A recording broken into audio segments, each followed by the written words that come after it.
हम 9वें स्थान पर हैं, क्योंकि गंगा साफ। और एक बार सरकार के ही एक मंत्री उस समय के रहे होंगे, माननीय मंत्री जी ने कहा कि हम कृत्रिम बारिश कराएंगे, कृत्रिम बारिश। क्लाइमेट एक्शन में हम 28 राज्यों की सूची में हम 5वें पायदान पर हैं। लाइफ बिलो वाटर,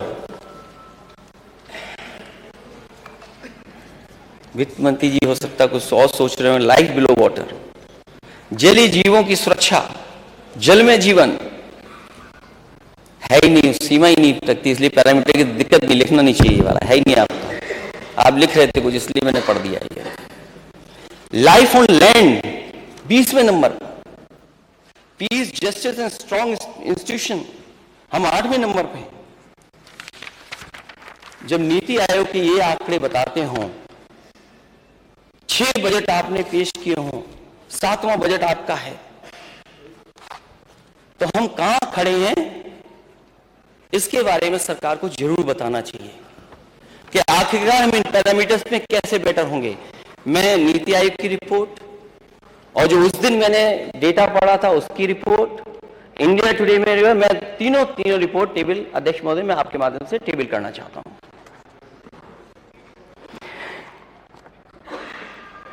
फिर सरकार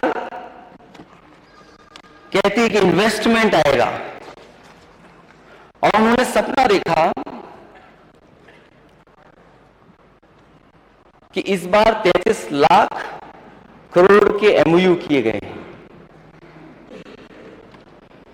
और उन्होंने 19,000 के लगभग एमओयू किए हैं। ये तस्वीर मेरे हाथ में जो आई है अध्यक्ष महोदय, वो सबने देखी होगी। हालांकि तस्वीर नहीं दिखा सकते, लेकिन ये बड़ा मामला इसलिए मैं तस्वीर दिखा रहा हूं। ये टीवी पर चली, सोशल मीडिया पर चली, अखबारों में छपी, और न जाने कितना इसके लिए खर्च किया गया होगा। गमलों पे तो खर्च हुआ ही हुआ था, सफाई पे खर्च हुआ था। आज एक अखबार में मैं पढ़ रहा था कि जहां पर इन्वेस्टमेंट मीट हुई, वहां 20 दिन से सफाई नहीं हुई है, और जितने गमले, जितना कुछ सजावट थी, वो सब समाप्त हो चुकी है, सब खत्म हो गया है। तो मुझे लगता है कि जिस तरीके से हवा में 19,000 एमओयू दिखाए गए थे और 33 लाख हवा में दिखाए गए थे, ये सब का सब इन्वेस्टमेंट हवा में ही दिखाई दे रहा है।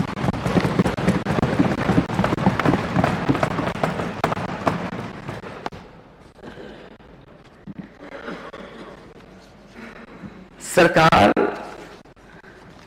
हमारे फाइनेंस मिनिस्टर और सरकार, बगल में नेता सदन, ये मानते हैं कि $1 ट्रिलियन की इकोनॉमी हासिल कर लेंगे। हम विपक्ष की तरफ से अध्यक्ष महोदय, सरकार से मेरा पहला प्रश्न यही है कि जिस रफ्तार से उत्तर प्रदेश की ग्रोथ है, जो national statistics office, ministry of statistics and programme implementation, government of India का डेटा कहता है, उसमें हमें क्या जीडीपी चाहिए होगी, हमारी ग्रोथ क्या हो। फाइनेंस मिनिस्टर की स्पीच में 21-22 में उन्होंने कहा कि 16.8 हमारी ग्रोथ रेट है करंट प्राइस पर। हाँ? 4 है शायद। ना, जो बजट स्पीच में है, जो बजट स्पीच में है, और जो एवरेज है,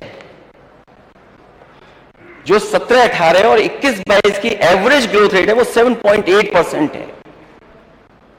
ये सरकार का डेटा बताता है। और मुझे खुशी इस बात की, ये बताते हुए, और वही मिनिस्ट्री के डेटा को बताते हुए, कि जिस समय समाजवादी सरकार थी, उस समय की जो average growth rate of GDP थी वो 12.25% थी, उससे 5% कम है। आपकी एवरेज ग्रोथ रेट 5% कम है। और फिर कहते हैं कि हम 19% तक 23-24 में लेकर के जाएंगे।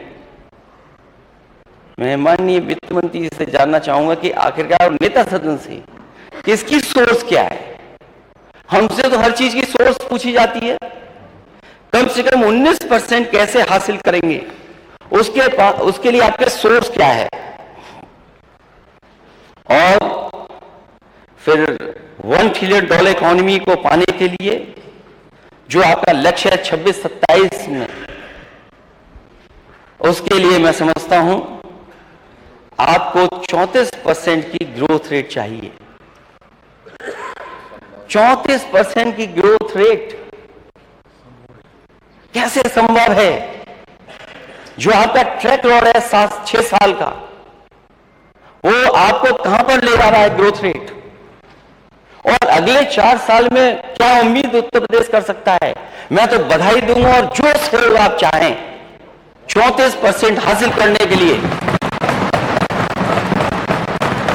हम आपके साथ खड़े हैं। और मैं तो अध्यक्ष महोदय कहूंगा कि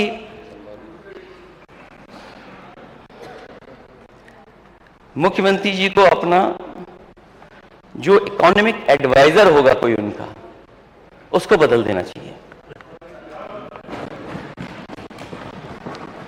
और अगर आपको कोई गुमराह करे, इकोनॉमिक एडवाइजर आपको गुमराह करे, जो आपको सही सच्चाई न बताता हो, उस आर्थिक सलाहकार का आप क्या करोगे? नेता सदन जरूर बताएं कि 34% आप हासिल कैसे करेंगे। और मैं अध्यक्ष महोदय कहता हूं, हम समाजवादियों का घोषणा पत्र ले लें, ये 34% हासिल कर सकते हैं। लेकिन उसको हासिल करने के लिए बड़ी बुद्धि की बात हो रही थी। बहुत बुद्धि है, जाने कहां बुद्धि है अध्यक्ष महोदय। हालांकि मुझे नहीं पता वर्ड अनपार्लियामेंट्री है, पार्लियामेंट्री वर्ड है बुद्धि। मैं अध्यक्ष जी आपसे चाहूंगा कि आप मुझे बताएं कि बुद्धि का बस इस्तेमाल कर सकता हूं कि नहीं कर सकता हूं।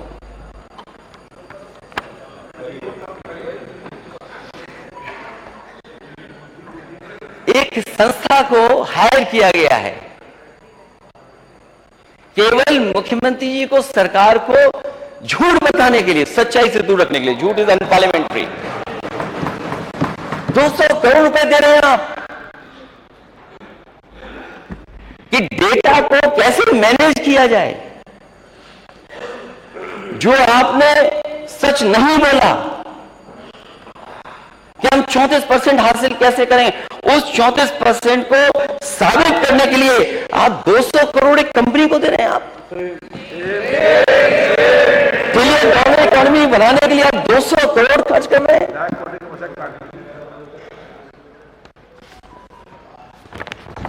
अब समझ लीजिए अध्यक्ष महोदय, माननीय सदस्य, कि जो 6 साल में नहीं कर पाए उन्हें 200 करोड़ रुपए खर्च करने पड़ रहे हैं। इनके आर्थिक सलाहकार फेल, इतनी बड़ी कॉम्पिटिटिव अधिकारी फेल, आपका प्लानिंग कमीशन फेल, आपका वित्त विभाग फेल। 200 करोड़ देकर के डिलॉयट कंपनी से आप सुझाव लेंगे? आपकी सदियों बनी हुई संस्थाएं आपने धक्का मार दिया उसको। और फिर सरकार कहती है कि 4.2% अनएम्प्लॉयमेंट रेट है। जिस तरह गन्ने में गुमराह करते हैं, हम सदस्य जितने भी विपक्षी है वो ये पूछते हैं कि बकाया कितना है। सरकार कहती है हमने इतना पे कर दिया है। हम सभी माननीय सदस्य जानना चाहते हैं सरकार से कि बकाया क्या क्या है। कहते हमने तो इतने लाख पे कर दिया। इसी तरह आप कहते हैं कि अनएम्प्लॉयमेंट रेट 4.2%। ये एम्प्लॉयमेंट का डेटा नहीं हो सकता, रोजगार का और नौकरी का डेटा नहीं हो सकता अनएम्प्लॉयमेंट। अगर सच्चा आंकड़ा सरकार को बताना है तो एम्प्लॉयमेंट रेट बताना चाहिए। एम्प्लॉयमेंट रेट क्या है सरकार की? और अगर ये बात 4.2% की है, या हमारे साथ जितने भी लोग हैं अपने क्षेत्र में जाते होंगे तो क्या उन्हें रोजगार नहीं दिखाई दे रहे हैं? रोजगार नहीं है उनके क्षेत्र में क्या? सबको नौकरी मिल गई, सबको नौकरी मिल गई। इसलिए सरकार को एम्प्लॉयमेंट रेट बताना चाहिए, और जो विभागों में खाली पड़ी हैं नौकरियां को वो कब सरकार भरेगी। और अगर सरकार बताती है, जो मैं आंकड़े पेश कर रहा हूं सीएमआई का ही है, कोई हमारा साथी माननीय सदस्य बता रहे थे, ये आंकड़ा कहां का है, उसी का आंकड़ा देख लीजिए। क्या एम्प्लॉयमेंट रेट जो पिछली सरकार में था, समाजवादियों की सरकार में था, उससे आप नीचे गए हैं कि नहीं गए हैं? अगर हम सीएमआई का ही डेटा देखें, अगर हम centre for monitoring Indian economy का अगर हम डेटा देखेंगे, तो 17 से और 22 के बीच में आपके यहां गिरावट हुई है। लोग हताश होकर के बैठ गए, नौजवान निराश होकर के बैठ गया, और इतनी नाउम्मीदी कभी नहीं थी जितनी नाउम्मीदी भारतीय जनता पार्टी की सरकार में है। लोग नौकरी और रोजगार की तरफ नहीं जा रहे, और अग्निवीर जैसी व्यवस्था हम समाजवादी लोग कभी स्वीकार नहीं कर सकते। अगर सीमा की सुरक्षा पर आपको नौजवान को भेजना है, जिसे वर्दी पहन करके सम्मान की बात हो, उससे परमानेंट नौकरी चाहिए, पुरानी नौकरी व्यवस्था होनी चाहिए। ये अग्निवीर जैसी व्यवस्था के पक्ष में हम लोग नहीं हैं।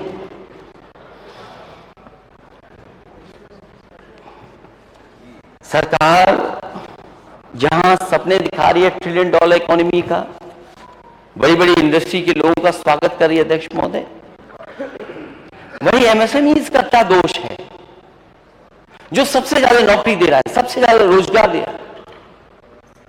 इन्वेस्टमेंट मीट में आए, बड़ी खातिरदारी हुई, कूपन को लेकर के कूपन बांटे गए। जब इन्वेस्टर्स लंच के लिए कम पड़ गए तो कूपन फ्री बटे, जिसको टाई पहन करके, अच्छे कपड़े पहन करके और कूपन हासिल करके लंच कर ले। ये स्थिति थी। जो एमएसएमई है, उसके लिए क्या किया? ये बड़े उद्योगपति तो पहले भी आए थे,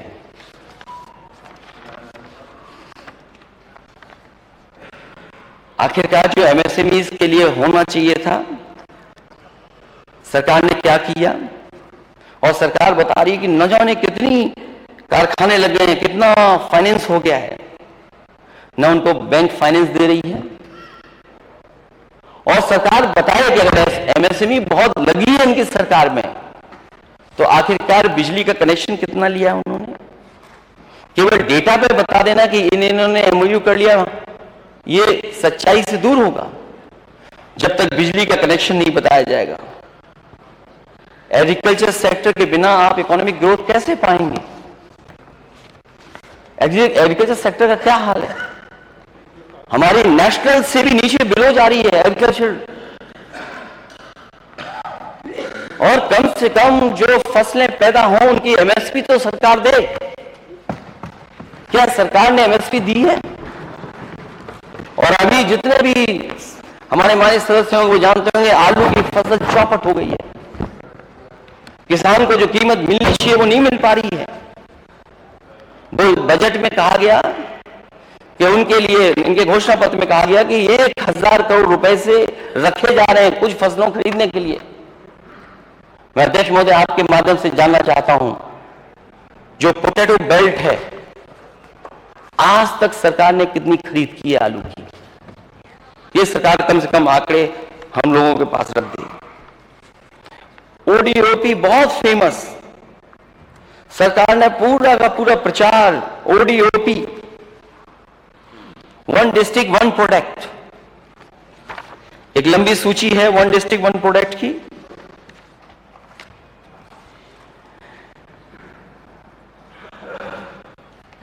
हर डिस्ट्रिक्ट का सरकार ने आइडेंटिफाई किया है कि वहां पर कितना बजट दिया जाएगा, कितना ओडीओपी में काम हुआ होगा। अध्यक्ष महोदय, यहां पर जितने भी सदस्य हैं, पूरे प्रदेश के बैठे हुए सदस्य हैं, आगरा में लेदर प्रोडक्ट के लिए क्या बजट था, अलीगढ़ के ताले और हार्डवेयर के लिए कितना बजट दिया गया, अम्बेडकर नगर हमारे बुनकरों का भरा पड़ा है, बुनकर जो सुविधाएं समाजवादी सरकार में मिलती थी वो सभी सुविधाएं छीन ली गई। और वन डिस्ट्रिक्ट वन प्रोडक्ट में कहा गया कि टेक्सटाइल प्रोडक्ट्स को हम बढ़ावा देंगे। सरकार बताएगी टेक्सटाइल प्रोडक्ट के लिए क्या बजट दिया है। और यह में फूड प्रोसेसिंग, और फूड प्रोसेसिंग में देसी घी, हमारे माननीय सदस्य बैठे होंगे, बताओ देसी घी के लिए बजट क्या दिया गया। अयोध्या में जैगरी, क्या बजट दिया आपने जैगरी के लिए। बलरामपुर फूड प्रोसेसिंग, कितना बजट दिया गया फूड प्रोसेसिंग के लिए। भदोही कारपेट दरी, वही इंफ्रास्ट्रक्चर जो समाजवादी सरकार में बना था, उसके अलावा सरकार ने क्या दिया वहां पर। फिरोजाबाद में ग्लासवेयर के लिए बजट क्या था, हमीरपुर के लिए शूज के लिए बजट क्या था, बांदा के लिए बजट क्या था।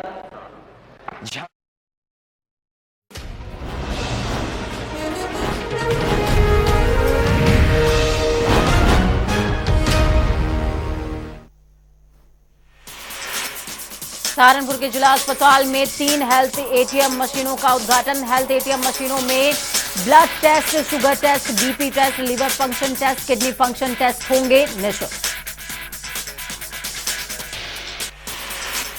आगरा थाना मंटोला में आपसी विवाद में युवक की हत्या, चाकू से मारकर की युवक की हत्या।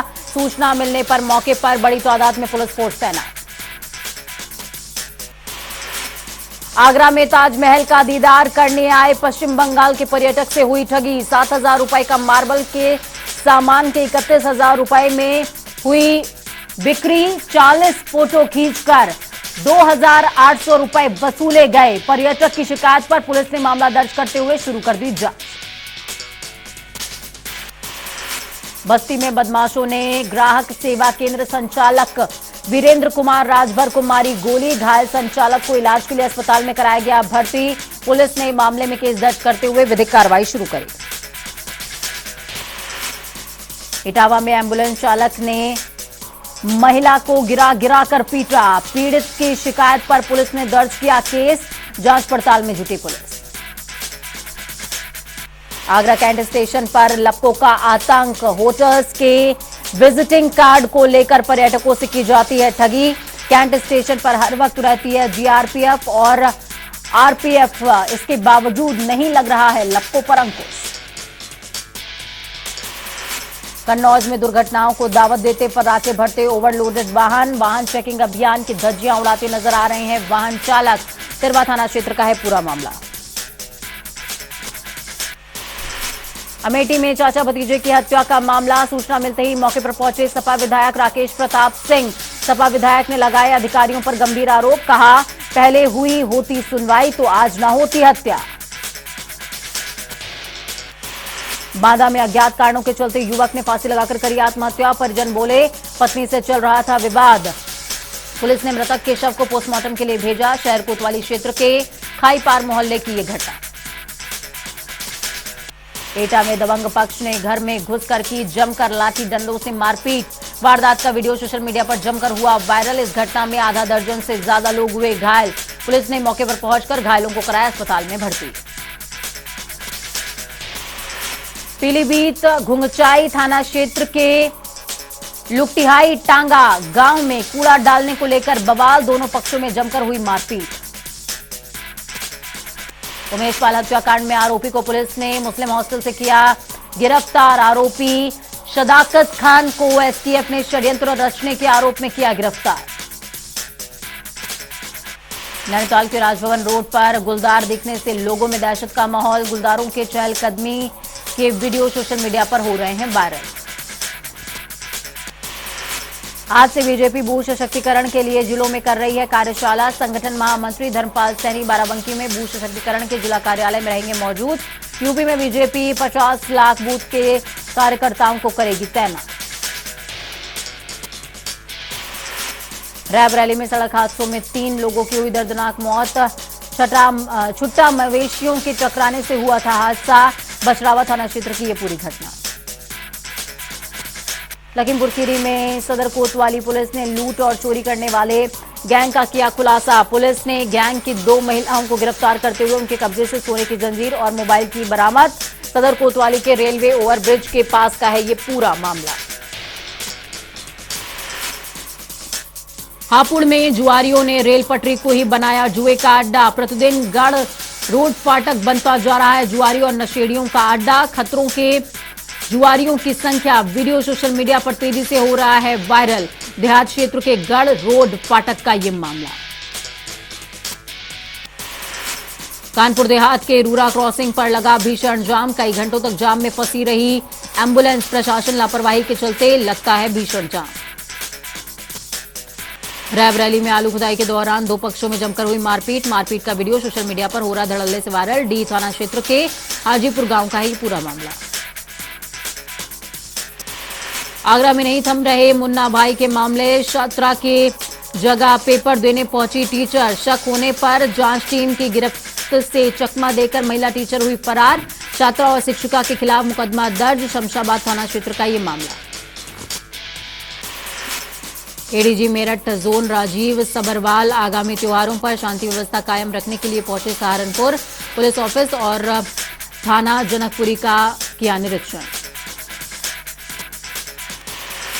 आगरा के थाना शमशाबाद क्षेत्र में सजी जुए की महफिल। पुलिस ने सूचना मिलने पर मारा छापा। पुलिस ने मौके से 2 जुआरियों को पकड़ा। अन्य जुआरी मौके से रफू चक्कर। झांसी के मऊरानीपुर ससुराल में दामाद ने लगाई फांसी। मृतक के साले ने बताया कि बहन से न बनने के कारण लगाई फांसी। कन्नौज में दुर्घटनाओं को दावत देते फर्राटे भरते ओवरलोडेड वाहन। वाहन चेकिंग अभियान की धज्जियां उड़ाते नजर आ रहे हैं वाहन चालक। तिरवा थाना क्षेत्र का मामला। आगरा थाना मंटोला में आपसी विवाद में युवक की हत्या। चाकू से मारकर की युवक की हत्या। सूचना मिलने पर बड़ी तादाद में पुलिस फोर्स तैनात।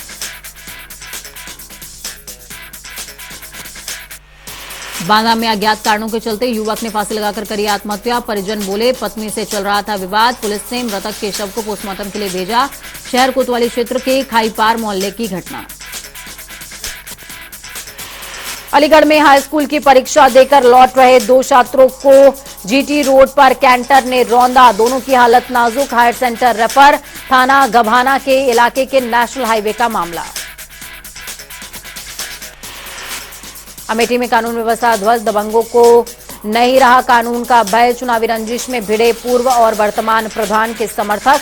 दोनों पक्षों में जमकर चले लात घूसे। मारपीट का वीडियो सोशल मीडिया पर हो रहा है वायरल। सीसीटीवी कैमरे में कैद हुई पूरी घटना। पुलिस ने दोनों पक्षों पर गंभीर धाराओं में दर्ज किया मुकदमा। अलीगढ़ के थाना रोरावर क्षेत्र में पत्नी के आतंक से परेशान पीड़ित पति पहुंचा एसएसपी कार्यालय। शिकायत पत्र देकर लगाई मदद की गुहार।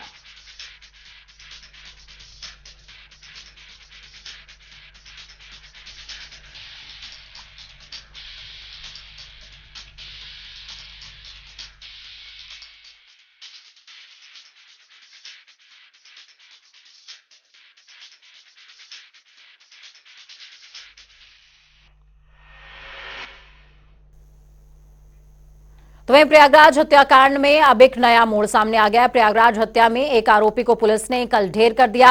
तो वहीं दूसरे आरोपी को पुलिस ने गिरफ्तार किया है। गिरफ्तार आरोपी सदाकत खान का सपा कनेक्शन सामने आ रहा है। सदाकत की फोटो अखिलेश यादव के साथ वायरल हो रही है, जिसको लेकर राजनीति गर्मा गई। और जहां एक तरफ बीजेपी सपा को अपराधियों को शरण देने वाला बता रही है, तो सपा कानून व्यवस्था पर सवाल खड़े कर रही है। कोई घनड़ लेकर के देश की कानून व्यवस्था पूरी तरह से ध्वस्त है। आज देखिए फिर घटना हो गई अमेठी में। इससे पहले मुरादाबाद में हो गई, अमेठी में आज फिर हो गई और इस तरीके से कई घटना हो गई।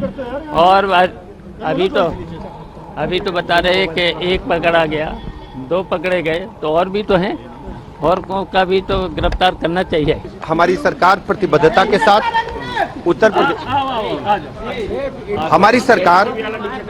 हमारी सरकार प्रतिबद्धता के साथ अपराध और भ्रष्टाचार पर 0 टॉलरेंस की नीति के तहत काम कर रही है। प्रयागराज की घटना में सारे दोषी पकड़े जाएंगे और उन्होंने कानून के तहत कड़ी से कड़ी सजा हम देने जा रहे हैं। प्रयागराज हत्याकांड के मामले में जिस आरोपी को पुलिस ने गिरफ्तार किया, यादव जी की पार्टी दफ्तर के भीतर कई तस्वीरें सामने आई है। स्पष्ट है कि हर अपराध के पीछे समाजवादी पार्टी का हाथ होता है। यह केवल राजनीतिक आरोप नहीं है, बल्कि इसके तमाम साक्ष्य दिखाई पड़ते हैं। और जिस तरह से एनकाउंटर में अपराधी के मारे जाने पर तमाम समाजवादी पार्टी के नेताओं के आंखों से आंसू रुक नहीं रहे, स्पष्ट है कि हर आपराधिक घटना के पीछे समाजवादी पार्टी का समर्थन, समाजवादी पार्टी का उनको पूरा आशीर्वाद रहता है। और इसीलिए जब अपराधी पर कार्रवाई होती है, बुलडोजर चलता है, एनकाउंटर होता है, तो दर्द समाजवादी पार्टी को होता है।